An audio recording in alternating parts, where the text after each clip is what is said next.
These are really conversations around and about one subject only, which is what in the world is going on? What is going on? I mean, what does it mean to be incarnate in a human body at the end of the 20th century in a squirrely culture like this, trying to make sense of your heritage, your opportunities, the contents of the culture, the contents of your own mind? Is it possible to have an overarching viewpoint that is not somehow canned or cultish or self-limited in its approach? In other words, is it possible to cultivate an open mind and sanity in the kind of society and psychological environment that we all share? And it grows daily and weekly, as you know, harder to do this, weirder to integrate, more on your plate to assimilate. And I certainly don't have final or even nearly final answers. I think it all lies in posing the questions in a certain way, in feeling the data in a certain way. And one of the things I try to convince people is it's not necessary to achieve closure with this stuff. And in fact, any ideological or belief system that offers closure, meaning final answers, is sure to be wrong, sure to be self-limiting, sure to be inadequate to the facts. So one of the ideas I'd like to put out is that, and it may seem strange in this venue, but perhaps not, the idea that ideology is not our friend. It is not a matter of choosing from a smorgasbord of ideologies and rejecting the flawed, the self-contradictory, and the oversimple in favor of the unflawed, the complex enough. Where is it writ in adamantine that semi-carnivorous monkeys can or should be capable of understanding reality? That seems to me one of the first illusions and one of the more prideful illusions of human culture, that a final understanding is possible in the first place. Better, I think, to try and frame questions which can endure, and leave off searching for answers, because answers are like operating systems. They're being upgraded faster than you can keep up with it. I want to mention just a couple of things that are happening to sort of set the context. I mean, this is the stuff I worry about or think about. In the last 10 days, if you have not been paying attention, because the news has certainly been offering many different matters to claim your attention, but in the last 10 days, a new solar system, a new star system with 3 giant planets has been discovered. So this is a multiple planet solar system in Epsilon Andromedae, 44 light years away. What does that mean to us? Well, it means that solar systems like our own are probably as common as popcorn on a theater floor. No reason to think not. In fact, right now, we know of 20 planets outside the solar system, twice as many as we know inside the solar system. So we're living in a different world than everybody was living in even just 5 years ago. Science is lifting veils and opening doorways on a universe so vast, so strange, so counterintuitive that it's literally all you can do to keep up. Here's another factoid.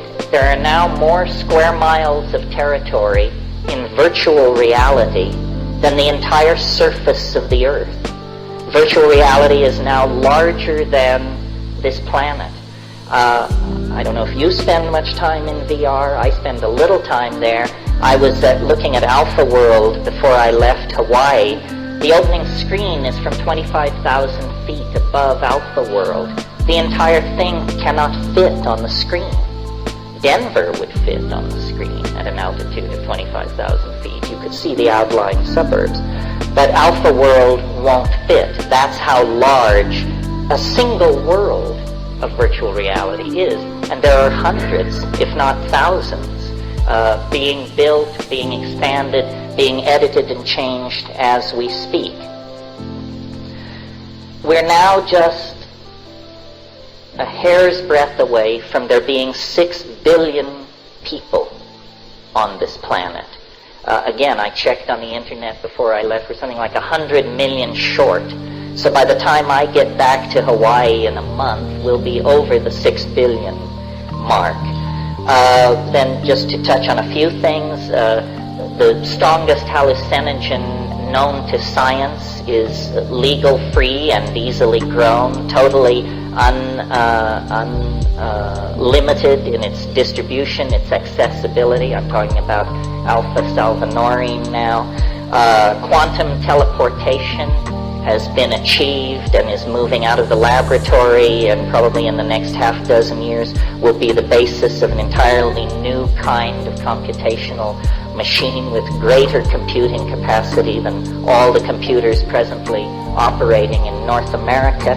And had I had more time, I could just keep going with this laundry list of shockers. The human world is exploding at the seams.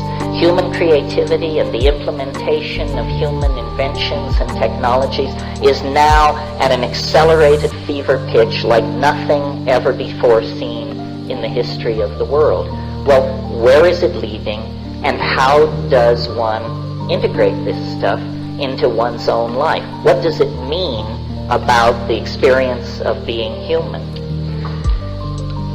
If you followed the evolution of my ideas, you know that I have proposed the existence of an invisible, permeating something that is throughout all being, all time, all space, all bodies, all thoughts, which I call novelty.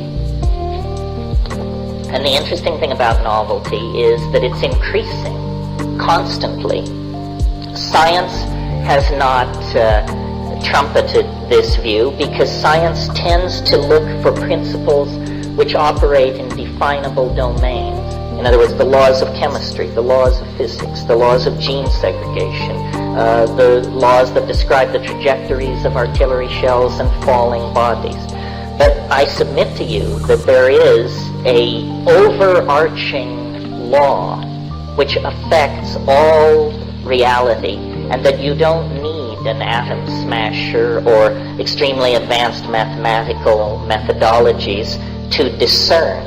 It is self-evident in your own experience.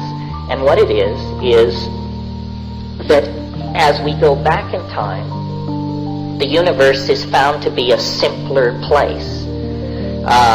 If we go back a long ways in time, the universe is a very simple place. There are no cultures, there are no animals, there are no plants. Indeed, if we go far enough back in time, there are no stars and planets. The universe is simply a swarming ocean of energy. But as we approach the present, it's as though the universe has undergone a series of crystallizations out of itself of higher and higher forms of organization. And this is what I call novelty. Now, people have attacked this concept, saying that it's impossible to define in English or mathematically. Most things that are interesting are impossible to define. Love, courage, decency, dignity, hope, fear, impossible to define. It doesn't preclude them from shaping our world, and the absence of a mathematical definition of novelty shouldn't impede us greatly either, because it's an intuitively graspable concept.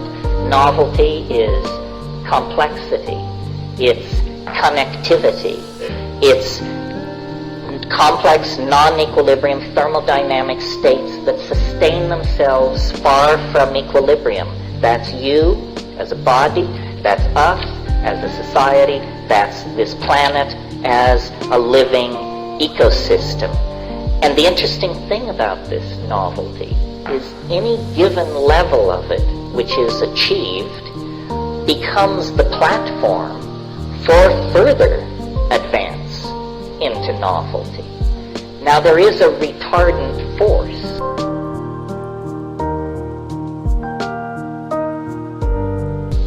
And I call it habit, to keep it away from concepts like thermodynamic entropy. Habit.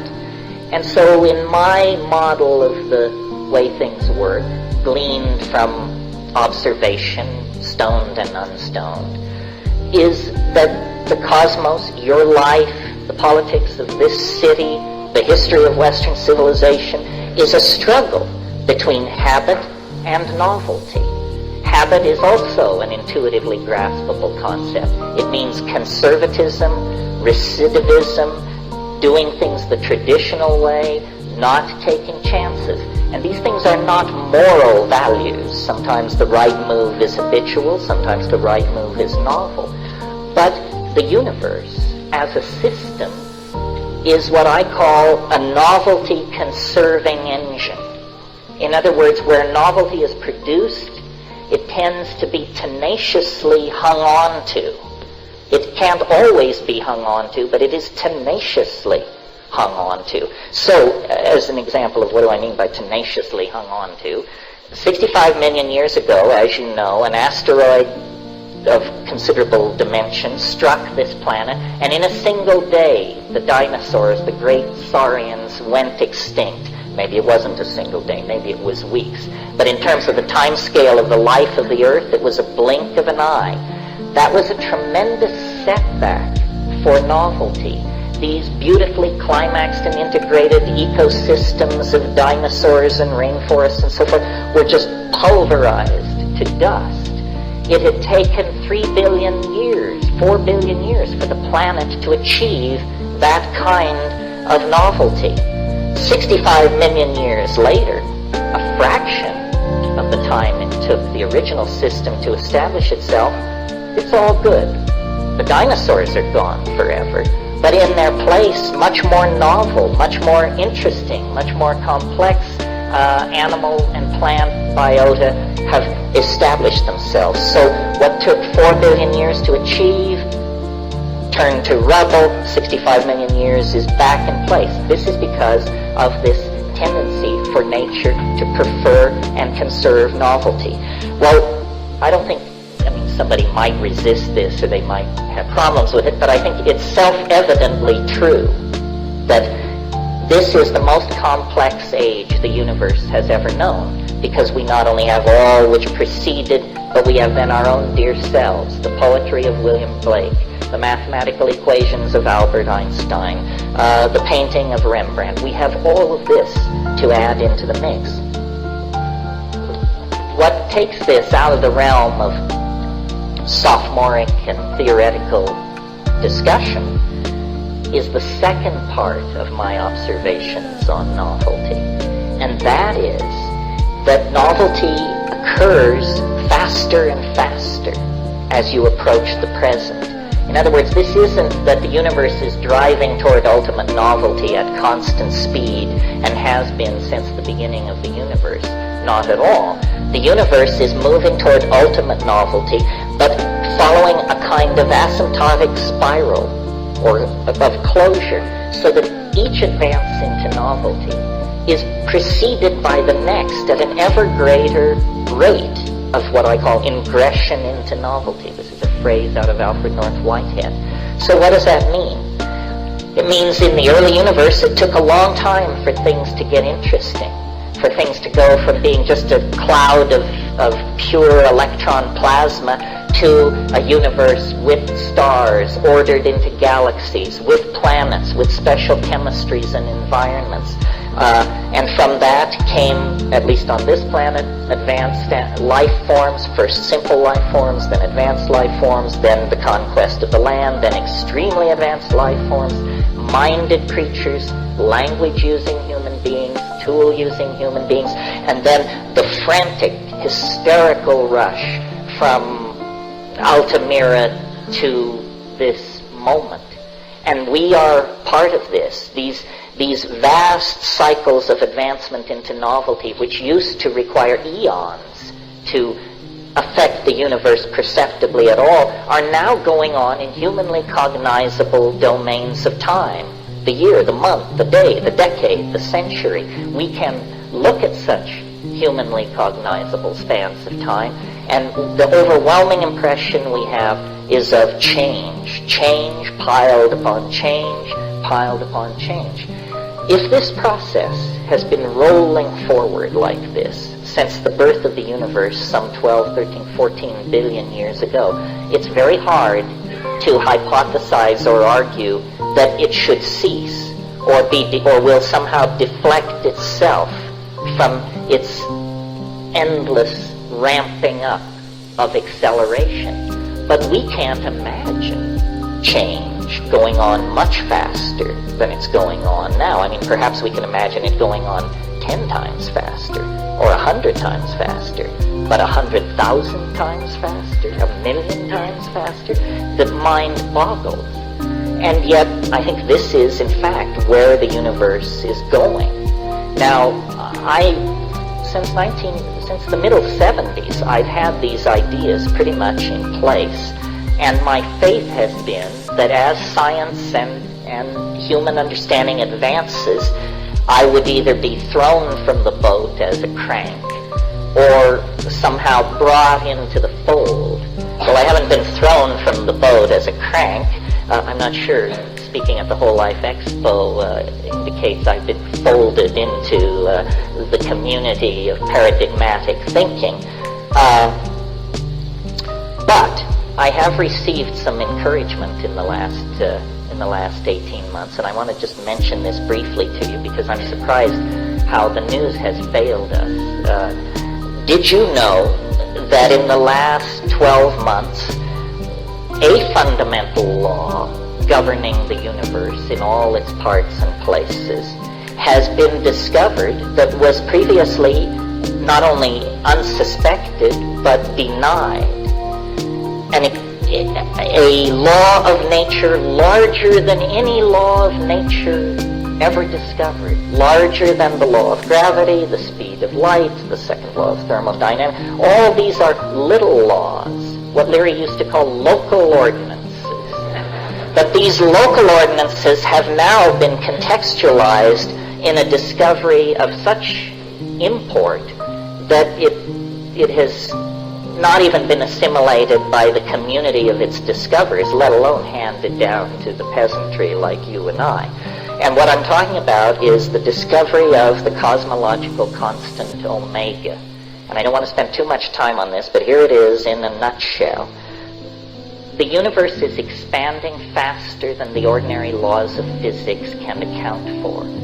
This was realized a year and a half ago by one team of astrophysicists. They handed it on to a second team. They confirmed it. They handed it on to a third.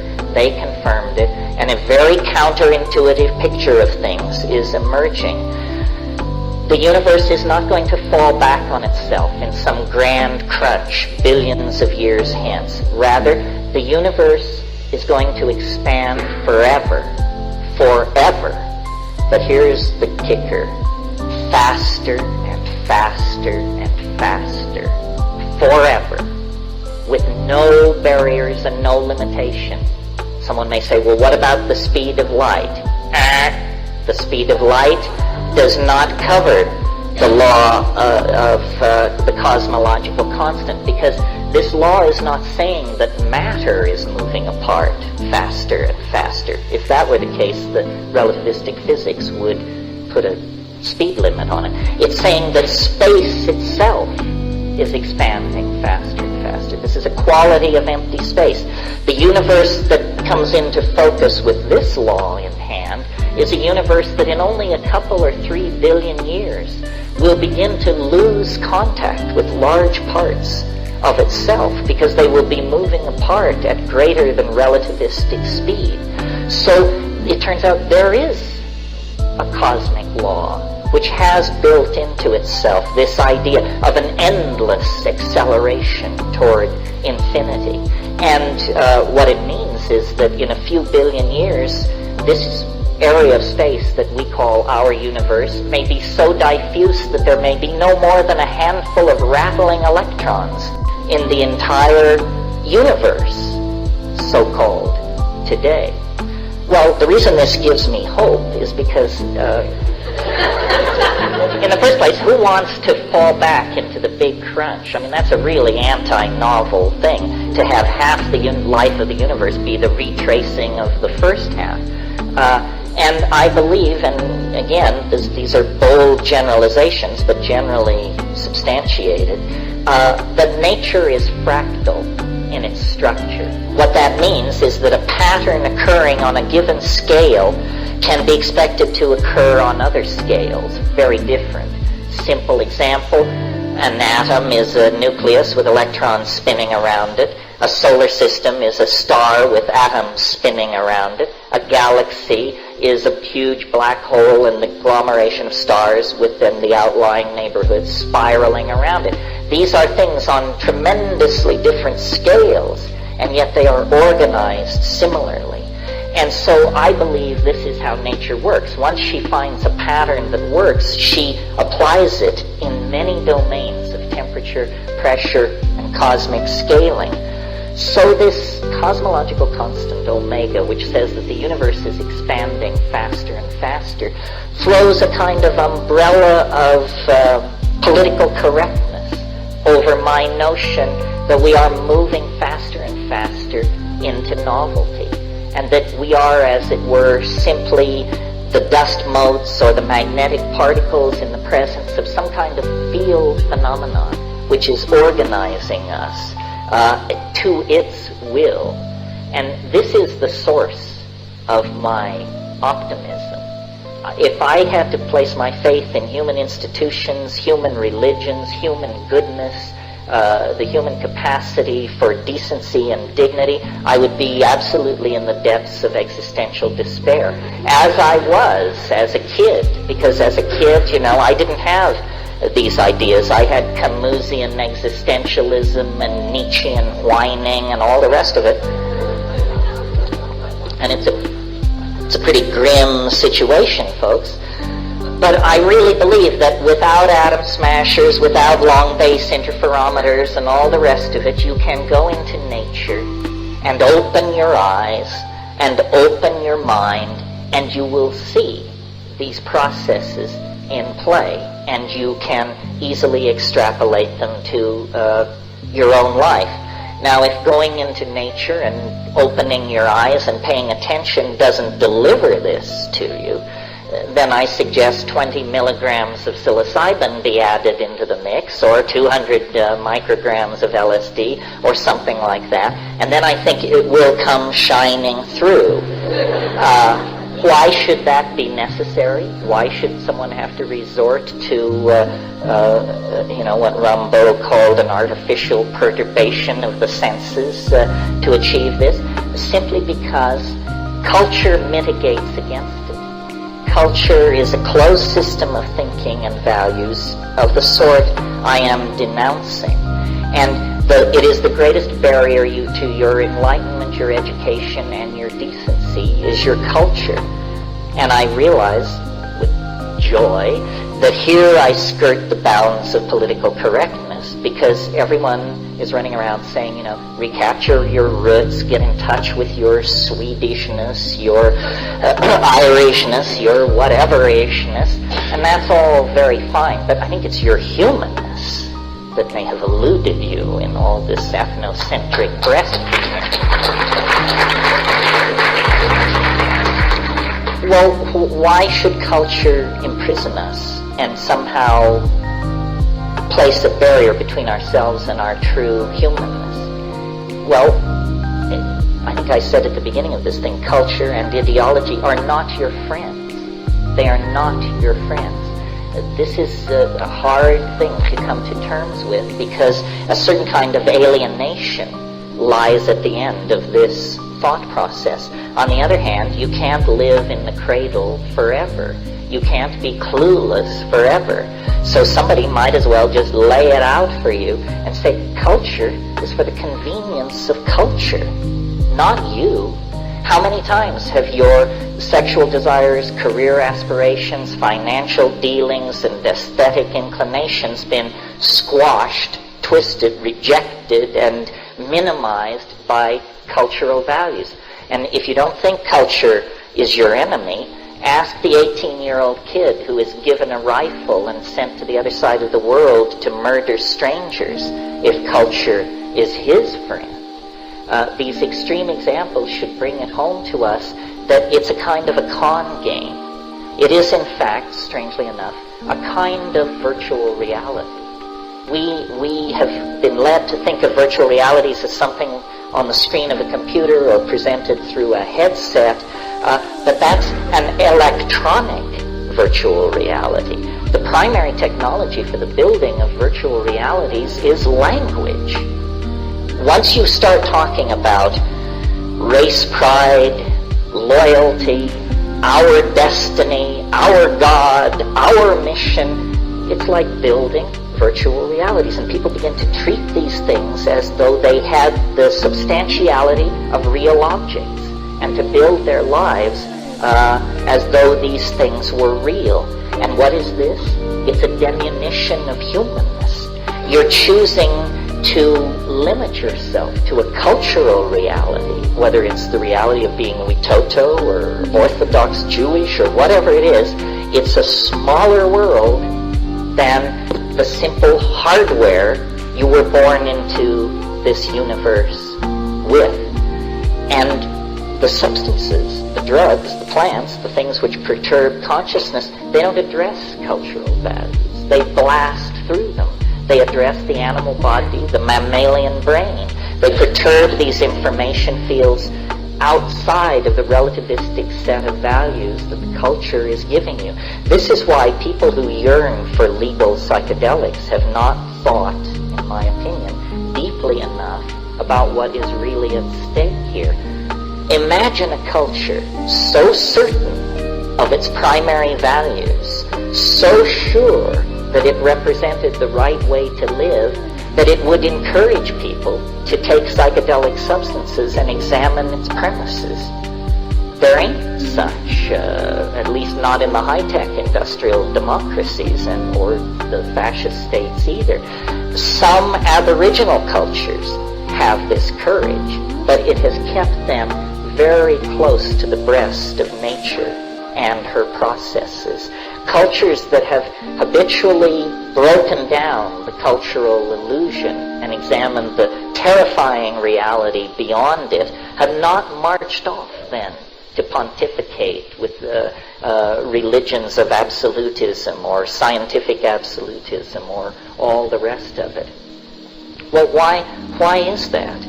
It's because cultures are virtual realities made of language, and if there is one thing psychedelics do, whether you hate them, whether you love them, whether you don't give a hoot, what they do is they dissolve boundaries. The boundaries between you and the floor, between you and your friend, between you and you last week, and you next week, and they dissolve boundaries. That's what they do. That is the ultimately subversive behavior. Cultures are boundary-defining engines. That's what they do. They teach you, we do it this way. Don't go there in your mind, in your heart. Follow the rules. Follow the rules. Cultures are like operating systems. You know, at Ur and Ur will do. They set up a stela in the center of the marketplace, and on the stela they carved the laws. These were the laws of the operating system called Ur 1.0, and that worked fine for a while. Now we're operating under Clinton's second term 4.0, and is it limiting? Is it idiotic? Is it a pain in the rear end? You bet it is. How can we overcome the limitation of our operating system? Well, basically, what I do with my computer when it acts up is I give it a good slap or a thump on the top. And that's what these psychedelics are doing. They're saying, get it in context, my dear primate. see, how does it all fit together? Every culture in history, in every time and every place, has operated from the assumption that it had it 95% correct and that the other 5% would arrive in 5 years' time. All were wrong. All were wrong, and we gaze back at their naivete with a faint sense of our own superiority.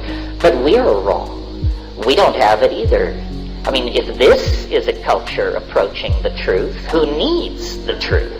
I mean, this is something very, very different. Well, then, just to satisfy myself, I asked the question, why should it be like this? Why should these psychedelics, which granted perturb the mind, be such a terrifying contra-cultural force? And what does that mean? Well, I think it works something like this. Your sensory apparatus, connected up to your local language, is a very good threat detection device. And that is really what the animal body evolved to be. We wouldn't be here if we weren't at the end of a long line of superb threat detection devices which told us when the saber-toothed carnivore was sneaking on its belly through the tall grass, which gave us that moment out of the corner of our eye when we saw the edge movement and scampered back into the cave, and so forth and so on. So ordinary consciousness has evolved an extraordinary fit to three-dimensional space and time, because that's where your soma, your meat, is. And if the meat is disrupted radically, the mind is, we don't know where. That's somebody else's lecture. It's very important to keep the physical body together. So the mind, under the influence of culture and cultural values, evolves as a threat detection device. But notice that carried far enough, that ends in paranoia. So then, in a sense, all cultural values carried to their ultimate end produce the paranoid personality.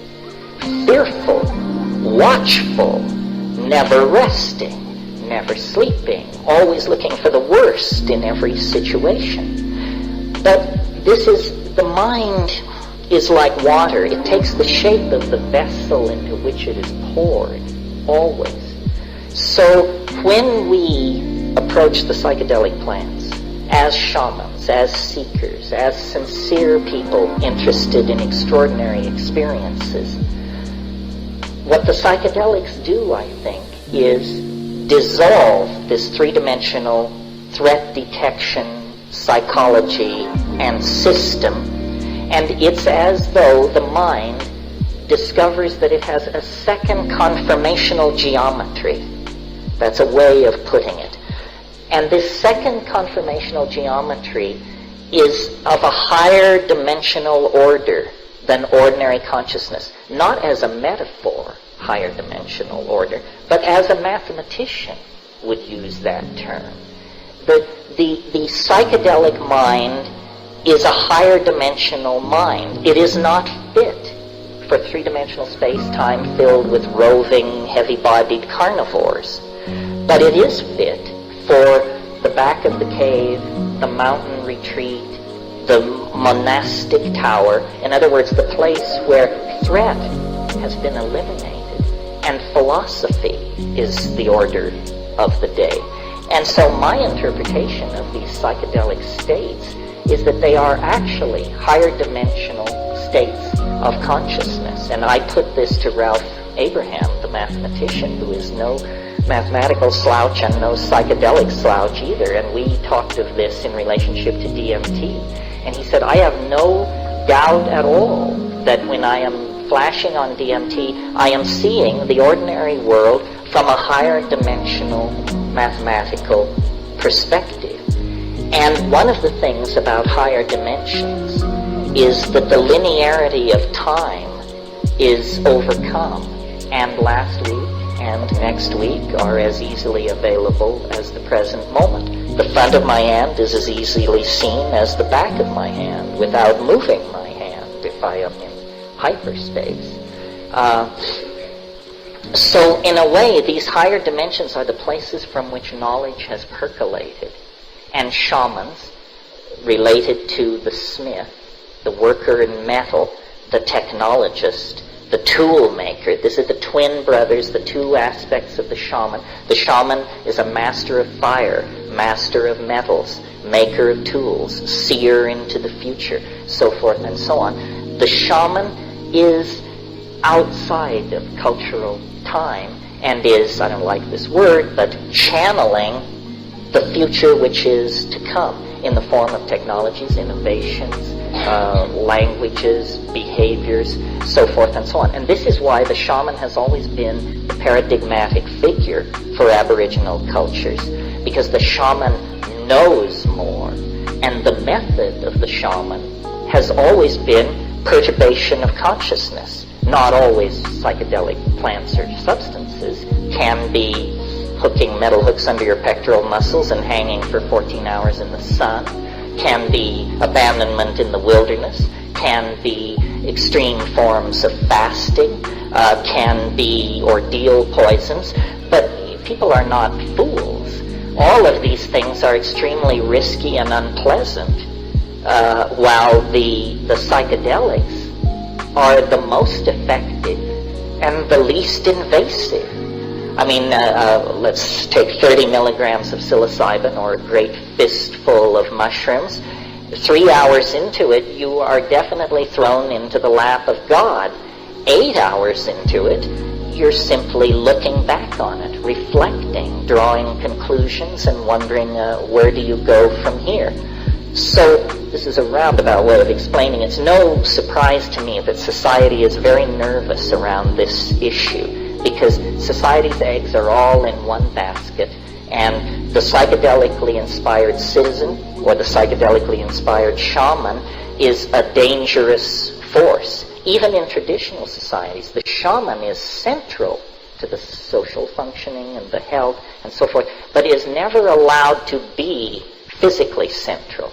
There's a leader, a headman or something. The shaman lives off at the edge of the village, sometimes off in the woods. He is approached with fear and trembling. He is loathed and respected and feared and loved, because it is understood that he represents a dimension that nevertheless must be tolerated, because it is the channel through which knowledge and healing and higher values come.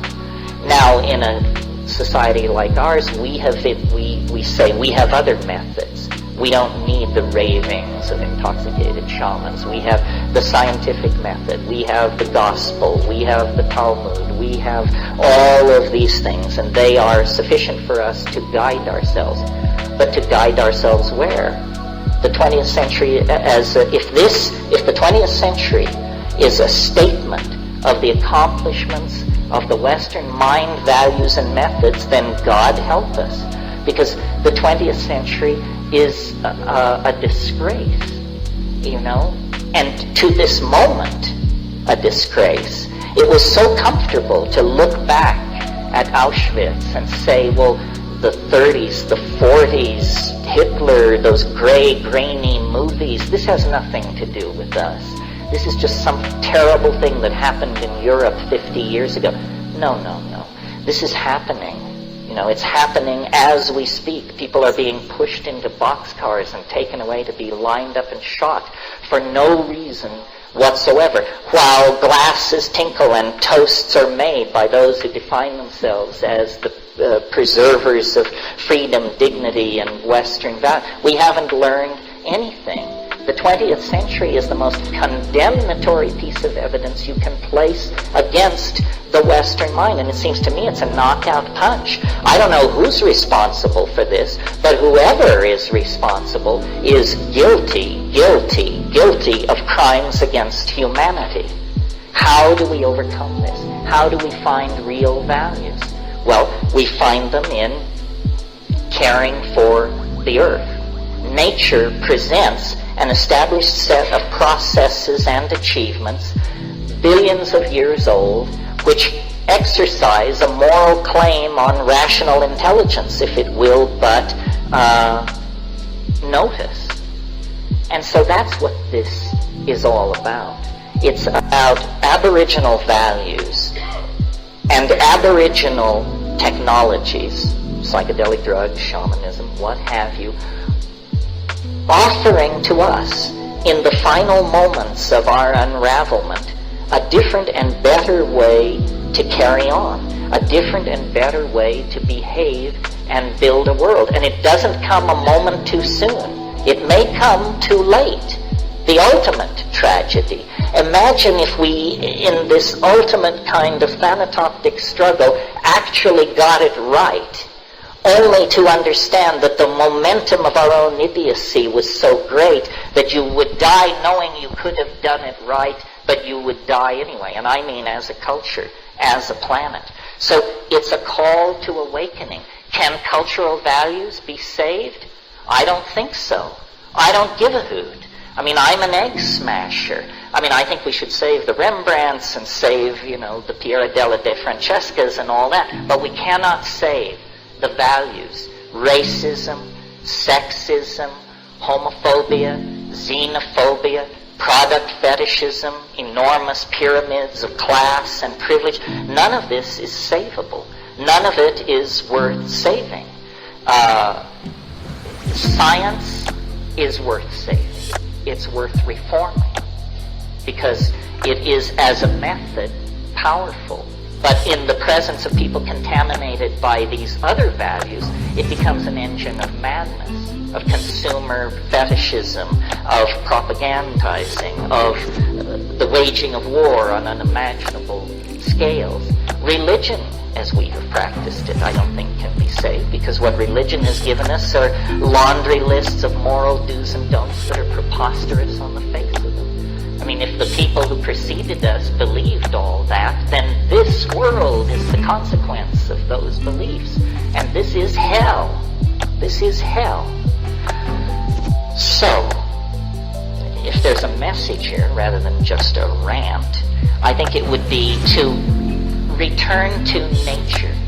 Observe. Open your eyes. Get smart. Culture is not your friend. Religion is not your friend. The values of these cultures are fatal. And if we don't wrench the direction of human society into an entirely new way of doing things, the clock is ticking. Nature is unforgiving. Intelligence is a grand experiment. But if it does not serve novelty and diversity and the production of love and community and true caring, who needs it? Who needs it? Better to have a universe that glorifies God through its diversity than a universe which is the travesty of a demonic intent. And if you are not a psychedelic person and none of that appeals to you, that's fine too. That is not a requirement. What is a requirement is moral intelligence. And you have to get it one way or another in a hurry. The reason I speak for psychedelics is because that's the only thing I have ever seen work as fast as I think we have to have this change happen. If the Sermon on the Mount could have done it, we would have turned the corner then. We've had great teachers, and they were crucified, trampled, ignored, distorted, perverted. The right idea is not enough. What is necessary is the lightning strike of true gnosis, however that can occur. And as I said, I speak for the psychedelics because I have felt their impact personally, and I have been with cultures that have stayed close to that campfire, and I have seen the beauty and the integrity and the humanness of those cultures. And we know this, I think. It simply needs to be articulated and spread and made clear. It is the faith that nature's dynamic will carry us to the completion and the enlightenment that we seek. Thank you very much.